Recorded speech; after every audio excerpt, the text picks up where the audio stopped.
Friends, Godavari సీరియల్లో ఊహించని super duper twist వచ్చింది.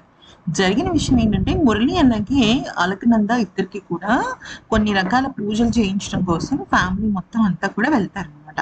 అయితే ఆ సమయంలో జాను కూడా అక్కడికి వెళ్తుంది. వెళ్ళి కుంకం ఇవ్వడానికి ఒక పొట్లం తీస్తుంది అనమాట. పొట్లం తీసేసరికి నా దుబాయ్ జీతం 1,50,000, అమ్మ మందులు 5,000 అంటూ లెక్క రాసుకుంటాడు వాళ్ళ నాన్నగారు, ఎవరు చనిపోయిన శంకర్. ఓకే. అయితే అది చూసిన అలకనంద ఏంటిది నాన్న రాతలా ఉన్నాయి అని చెప్పేసేసి మొత్తం అంతా కుంకం తీసి చూసేసరికి జాను కాలేజ్ ఫీజు 40,000 ఇవన్నీ కూడా ఉంటాయన్నమాట. ఈ పేపర్ ఎక్కడి నుంచి దొరికింది అని చెప్పేసి అడుగుతుంది.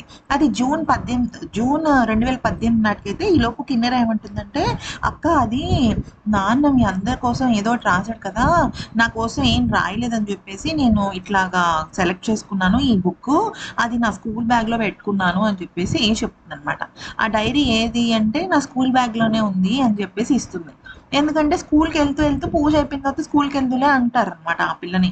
అయితే ఆ డైరీ చూసేసరికి ఇక అబ్బా దిమ్మ తిరిగిపోద్ది. ఎందుకో చెప్పమంటారా, దానిలో నేను తోట కోసం 40,00,000 రూపాయలు సింహాద్రికి ఇచ్చాను అని చెప్పేసి రాసి ఉంటుంది అనమాట.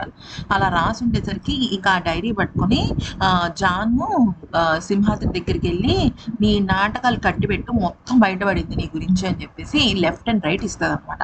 ఆ సమయంలో వసుంధర కూడా అక్కడే ఉంటుంది. ఎందుకంటే వసుంధర కాదు, ఈవిడ పేరు ఏంటంటే హీరో వాళ్ళ మదర్ అనమాట. యాక్చువల్లీ ఈవిడ మళ్ళీ సీరియల్లో వసుంధర కదా, అదే నాకు వచ్చింది.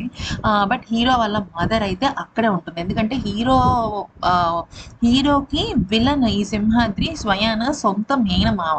అయితే జాను అలా అనేసరికి ఇక దిమ్మ తిరిగిపోతుంది అనమాట సింహాద్రికి. ఇంకొక పాయింట్ ఉంటుంది, మొత్తం డైరీలో బయటపడింది నీ గురించి అని చెప్పేసి అంటుంది. మరి ఇక ఇప్పుడు సింహాద్రి ఏం చేస్తాడనేదే పెద్ద ట్విస్ట్ అనమాట. ఇంకా తెగించేసాడు అనుకోండి, ఈ అమ్మాయిని కూడా చంపేదానికి తెగించేస్తాడు. మరి ఈ వీడియో నచ్చితే లైక్ చేసి సబ్స్క్రైబ్ చేసుకోండి. ఈ సీరియల్ ఫుల్ స్టోరీ కావాలి అన్నా కూడా జస్ట్ కింద ఫుల్ స్టోరీ అని పెట్టండి, లేదంటే ఏదైనా ఒక గెస్చర్ పెట్టండి, మనం ఫుల్ వీడియో చేద్దాం.